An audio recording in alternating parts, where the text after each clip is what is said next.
From Hamilton Place Strategies in Washington, D.C., this is the HPS Insights Podcast. Welcome to HPS Insights, a podcast from Hamilton Place Strategies, analyzing the current events impacting the business and political communities. I'm your host, Megan Pennington, a managing director at HPS. And today on HPS Insights, I'm thrilled to welcome several of my fantastic HPS colleagues, Gina Kim, Lizzie Johnson, and Jack Martin. Hi, everybody. Thanks so much for being here. Today, we're going to talk about the latest iteration of a quarterly project they recently completed, the Capital Chatter Analysis. The Capital Chatter Analysis started in April 2021, and it's a quarterly analysis of the tweets of members of Congress. Using original data analysis, the team is able to search for relevant keywords and determine trends around what members are tweeting about. We're so excited to have you guys. Let's talk about it. Let's jump right in. Welcome to Insights. It's great to be here. So guys, tell me, what were the biggest takeaways from this quarter's analysis? Anything that really stuck out compared to other quarters?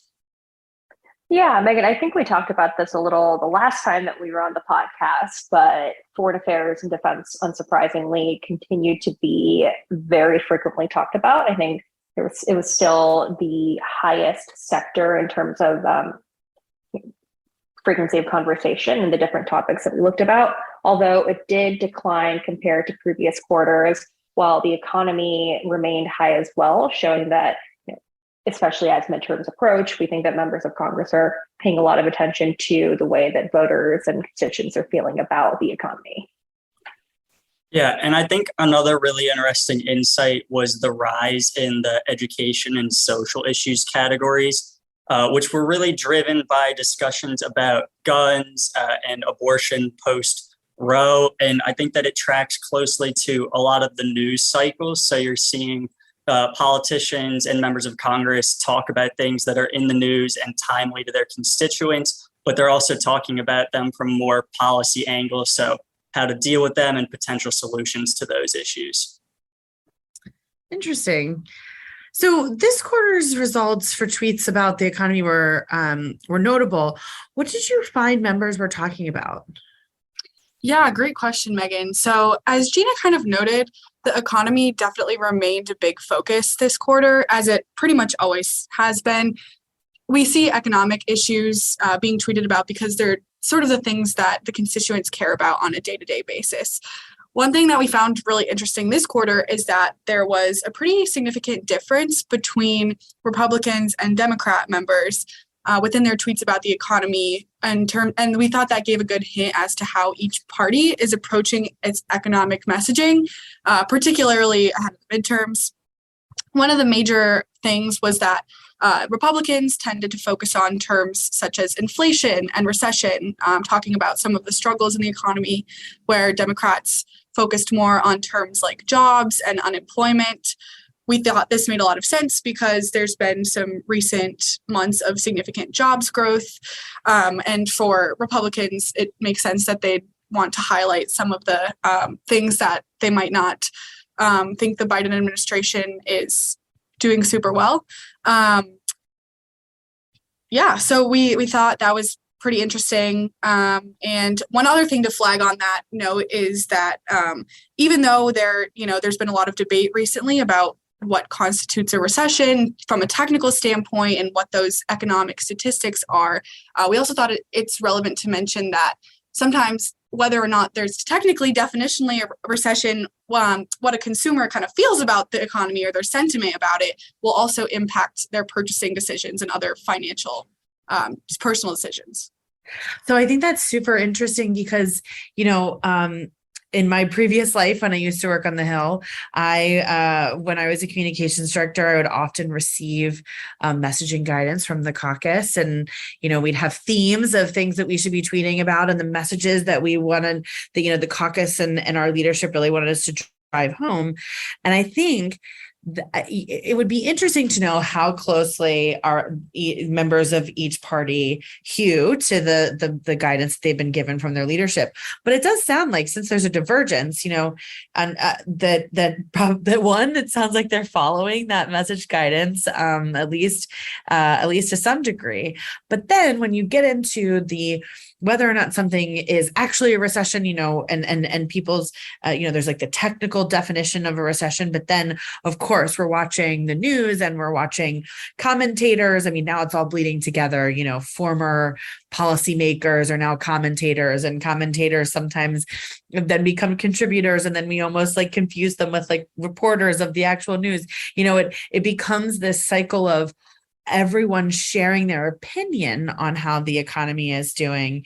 And, I think especially in Washington, it becomes a little bit of an echo chamber with each side deciding, how they will characterize what's happening in the economy. But I think, it would be interesting to take this analysis and then look at how the networks are covering economic news and see, who is getting it more right than wrong. I don't know exactly how to count those balls and strikes. I'll leave that to somebody else, but it's certainly an interesting thing to watch. So tell me, everybody, what insights have you gained throughout we've been doing this for a number of quarters now, as you've gotten deeper into the data and seeing different trends depending on what's happening in the world and where members' attention is being paid. Tell me, what insights have you gained from this process? Yeah, I feel like on Capitol Hill and just generally in terms of policy and politics, it seems like what the big topic of the day is just changing constantly. And because there's so much noise, there's so much conversation, there's so much the quick transitions between the topic that everyone's talking about one day versus the next day.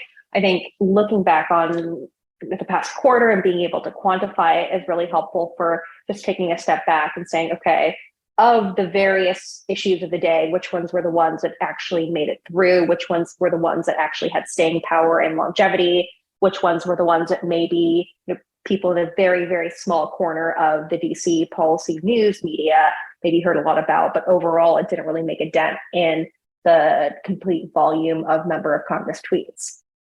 And so that's been really interesting just to contextualize what are the key themes that members of Congress are trying to communicate to their constituents and the public. And building on that a little bit, it's interesting, as we've talked about, there's some sort of topical messaging points that they seem to follow. And maybe that varies by party or by caucus or by issue area. But we've also noticed throughout our time that there's a lot of key moments that different members of Congress will tweet around. So some of these are maybe a little bit obvious, like a holiday is a good excuse to have a pretty non-controversial, non-feathers ruffling tweet that can, be a feel-good moment for followers and constituents. But it's also interesting to look at, different trends of which days of the week are the most common for tweets to go out. So it makes a lot of sense. Oh, yeah. Are there days that seem more active on Twitter than others? Yeah, well, it might not surprise anyone that typically the members aren't super busy on the weekends, although they, they are usually tweeting at least some, but it's pretty interesting to look at, those key moments. To think about too. I'm like, I wonder how much of this is planned versus, the person who's over on the comms team, likes to put out the tweets on Mondays or Wednesdays, so yeah, that's interesting to look at. There's no way to really pull back the curtain on this, but if we could, it would be so cool to know, how many members have access to their Twitter accounts and how many don't at all. I know when I was doing this work, the members that I worked for typically did not tweet themselves. Now they would sometimes, call us and give us ideas of things they wanted to talk about.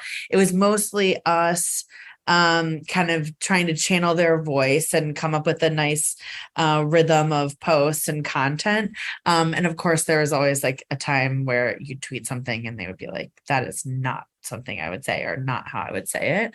I mean, look, that's the struggle, of course, now that Twitter has become such an important part of the public conversation, especially in Washington. But I think if you think of voting days, like in the Senate and in the House, the Senate schedules usually Monday evening votes and then Tuesday, Wednesday, Thursday, and then they're out by Thursday. Now, of course, this past weekend, we saw a different thing happening when there was vote-a-rama on that budget reconciliation bill in the Senate. So those poor Senate staffers were there for something like, I don't know, close to 30 or 40 hours or something. But I imagine they probably spike, senators' tweets probably spike on that, Tuesday, Wednesday, Thursday timeframe, except during, district work periods, or what, that's what they call it. I mean, of course, we affectionately call it recess. But then, there's a different schedule. And in the House, they typically would go with a schedule of like, you do like no vote Friday and Monday, and then kind of go Tuesday through the next 2 weeks. So sometime we'll have to see if the schedule, we could take like the congressional calendar and then compare it to what days we're seeing the highest volume of tweets, and see if we get some correlation there. And then, and then we can even look into some recess content frequency. Maybe that's an idea for another quarters analysis. Well, listen, why don't we take a quick break, and then let's come back and talk about one of the hottest topics in policy conversations, supply chain challenges. Thanks so much for listening to HPS Insights. We'll be back with you in just a moment. Every 2 weeks, HPS measures U.S. adults' feelings and expectations for the economy. The Civic Science Economic Sentiment Index, powered by HPS, accurately measures movements in overall national economic sentiment and provides a more sophisticated alternative to existing economic sentiment indices. To learn more, contact us through hamiltonplacestrategies.com.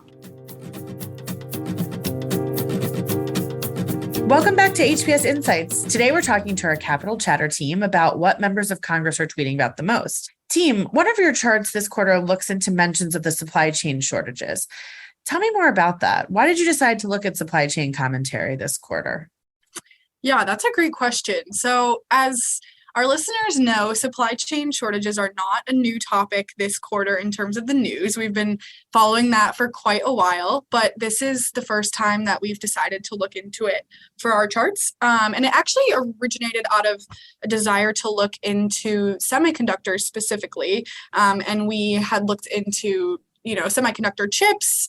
There was the big chips legislation happening this summer. But we actually found that, not as many members as we thought were actually talking about chips. So that led to a process of trying to think through, some of the things that we had shortages in over the past, several months, year, et cetera, which was kind of a funny process, right? I feel like that was a big pandemic joke, like, what are we missing this week?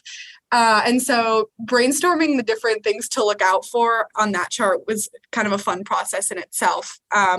Well, I think it sounds like, and I know you're going to talk about what you actually found, but it sounds like one of those times when it seems like news on chips and semiconductors, like there's this big, whether it's chips for cars or, appliances that are held up, it's big in the news, but sounds like, it didn't, or members of Congress weren't echoing that, those topics in their tweets. Is that right? Yeah, that's right. And yeah, it's really interesting to kind of see some of that and wonder, why did they decide not to push on Twitter, especially when some of the members were pretty vocal about those issues in other channels. So that's really interesting. And it kind of ties into, though, how we've been talking about throughout the episode. A lot of the times, the things that members are tweeting about seem to be really tied to constituent interests and things that are, kind of a hanging fruit. And so one of the things that we found, for example, is that the topic of the baby formula shortage in particular drove a lot of tweet mentions. We think, we thought that made a lot of sense because it was really hard to argue against baby formula being super important and something that so many people across all walks of life really need, obviously.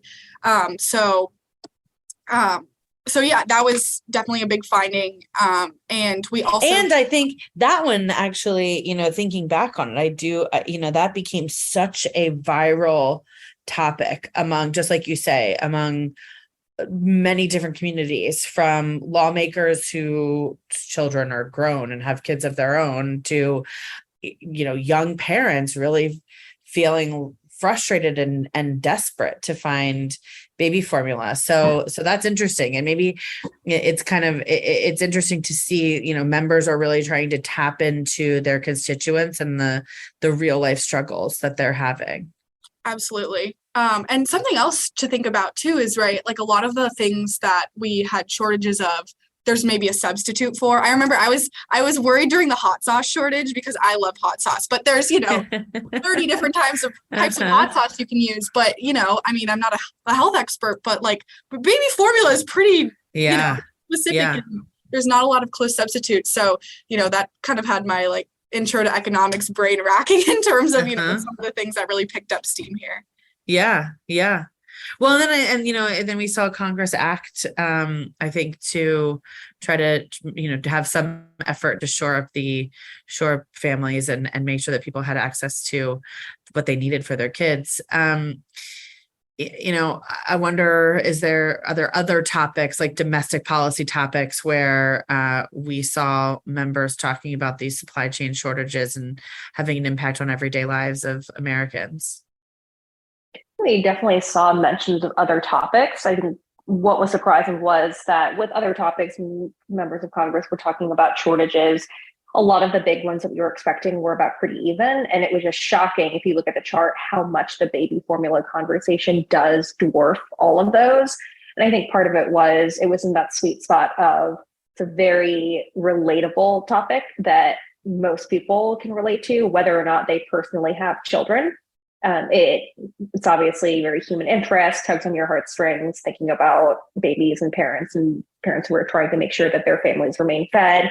And it also has it has a pretty straightforward solution, in the sense that because the way that the shortage was manifesting was that there just wasn't enough baby formula in stores available. The solution was to make it easier to create and import more baby formula, as opposed to some of the things that we had expected to maybe find more discussion of, like gas or childcare. We didn't find nearly as many specific mentions. And I think part of that was because the baby formula legislation in particular drove a lot of mentions when members of Congress were trying to either support its passage or use its passage as an example of how Congress is helping the American people. But I think maybe another part of it is that although gas and childcare are two things that are experiencing shortages, the way that manifests for consumers is that the prices are more expensive. And like Lizzie said, if you've taken Econ 101 recently, and I think there are a lot of econ grads at HPS, that seems really deeply connected. It's obvious that if there is a shortage in supply, that's going to result in an increase in price.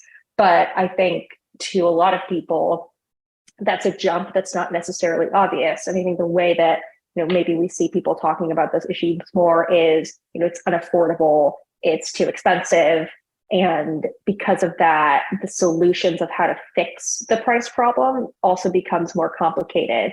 It's much easier to import and bring in more formula than it is to suddenly increase the supply for a childcare system, and so it's less of an easy win for Congress to try and message to their constituents. Yeah, I think that we see that a lot, right? I mean, look, I'll just go ahead and say, I don't know that we often give lawmakers the credit when it comes to finding straightforward solutions. Let me say it this way: it's very difficult to find straightforward solutions to complex challenges, right? And that's really why we send our lawmakers to Washington. We say, we go to the ballot box and it's like it's like the job interview, right? We say like, okay, we think that you're the best person to go do this job in Washington. But it's a really hard job. And we've seen on these complex challenges like gas prices. In the news, we see a lot of finger pointing and conjecture on who's really to blame for gas prices, inflation soaring, gas prices being higher than ever in our lifetimes. And what do you do about it? Gina, to your point on the childcare shortage, that's just a harder problem to solve, right? You can't just snap your fingers and all of a sudden there are like tons more childcare providers that are credentialed and high quality and they have centers to offer childcare. With baby formula, it's a fast moving consumer good. It's something that if we make some tweaks, we can try to get more into the country and import more and figure out where there are suppliers that have an excess, and we can, the federal government has some levers to pull on how much it costs and if they can incentivize the influx of more supply into the country. And I have to imagine if I were a member of Congress and there was something where I could point to, look, I'm carrying the mantle of trying to address a challenge that my constituents are facing, I would embrace the baby formula solution as well, because gosh, I don't know. I'd rather talk about that than the thing I really can't solve, especially if I can't solve it without a lot of people agreeing with me. And we know that consensus is hard to find. But let's see, moving from baby formula and childcare to something totally different, yet a hot topic at the same time. Let's talk about crypto and digital currency. That's another topic of chatter this quarter. How did tweets about crypto stack up against against posts on other hot topics? Yeah, I think crypto was really interesting this quarter. It was unsurprising to me, at least, that it became a hot topic, as the industry has seen a tremendous amount of growth over the last year. And then this quarter, things that really kicked it off for members of Congress was the collapse of the Terra and Luna coins, which are a type of cryptocurrency that use computer algorithms to try and make themselves worth exactly $1. And so that really sparked a lot of debate from members of Congress about the risks and benefits of cryptocurrencies and the best ways to regulate those to best extract the benefits for the US economy. So we saw some big party differences in the discussions here. Democrats tended to focus more on the risks and wanted to really ensure that we're able to mitigate those risks before things like cryptocurrencies or something like Terra really becomes mass adopted by the public. And then Republicans focus a lot more on the benefits and on the innovation side of things. So they both recognize the benefits of the cryptocurrency industry and talk about where it's going a lot, but they definitely see it differently. Republicans see the innovation as the big benefit and the thing to focus on. And Democrats seem to focus on mitigating the risks for consumers and making sure that they're protected. It's interesting. I mean, as we're seeing, we're marching toward mass adoption, I think, of cryptocurrency and digital assets. But, it's kind of like Congress is always catching up a little bit to, okay, there's this innovation that people are starting to use. It's moving from a niche thing to, more mainstream. And then how are we going to tackle that? And I think typically the advent of something new, you can kind of guess where each party would fall on how they're going to talk about it and how they would think about regulating it. But it's always fun to watch, like how the commentary actually comes down. And, I think it's like each member, before they tweet the first time on something like this, they're probably having a bunch of meetings with their staff to figure out, what should I be saying? What do my constituents need to hear? The people that elect me, where do they stand on an issue? I wonder, have you been able to see from your analysis who in each chamber is talking the most? Is it a specific set of members? Yeah, I actually think it goes to your point on this still being a somewhat niche industry, is that we're seeing the members closest to it talk about it the most. So people on the Financial Services Committee or the Committee on Banking really talk about it. And that's likely because they're the closest to it. They have to understand this on the front lines and really think through how to regulate it, even in the nascent stages that it is, so that we can talk through what a regulatory framework even should look like. Senator Lummis has really been pushing hard on this and has been leading the charge. Her bill, the Responsible Financial Innovation Act, right now is the most comprehensive form of legislating the cryptocurrency industry. It really focuses on stable coins, which there's a whole subset of those that we could get into, but she's been pushing hard on that and talking a lot about that bill specifically and how the US needs a federal regulatory environment. And that would definitely change how the industry is talked about and is even able to operate within the US, because right now it's much more on a state by state basis. So companies can have a lot of regulation if they want to, but they could also, in theory, have a lot less regulation by going to the states with less regulation or even going outside of the US environment. Which is an interesting it's an interesting, quandary that I think we face often, or we federal policymakers face often, right? We live in a country where there's tremendous emphasis on states' rights, and each state having its own executive branch and legislative branch to legislate and set the rules of the road. But then when you think of big things like, a number of years ago when we did GMO, genetically modified, like foods, and how do you set a federal standard so that businesses have, they don't have to navigate a patchwork set of regulations, but they have one federal standard. It seems like, we're now having a conversation about whether or not we need to consider an approach like that for cryptocurrency. I think there are always going to be folks who say in states where they have extra protection, there's going to say, a federal standard would never be strong enough. And then states that have weaker protections or regulations would say, oh my gosh, a federal standard would be too stringent. So, we'll have to keep an eye on how this moves at the federal level. One thing I think, if I'm not mistaken, Senator Lummis, it's a bipartisan bill, right? Isn't she working with Senator Gillibrand? Yes, they've both been talking about this bill a lot and have been pushing it. I think crypto, that's one of the more interesting things is, as you talked about before, since this is such a new industry, we really are seeing the parties work together on this a lot. And there's a lot of support across the aisle and even disagreements within parties, but it's much more about support and finding the best solution on here, which I think is something that's very interesting and different about this industry compared to others, is just the bipartisan support that's seen broadly across the board.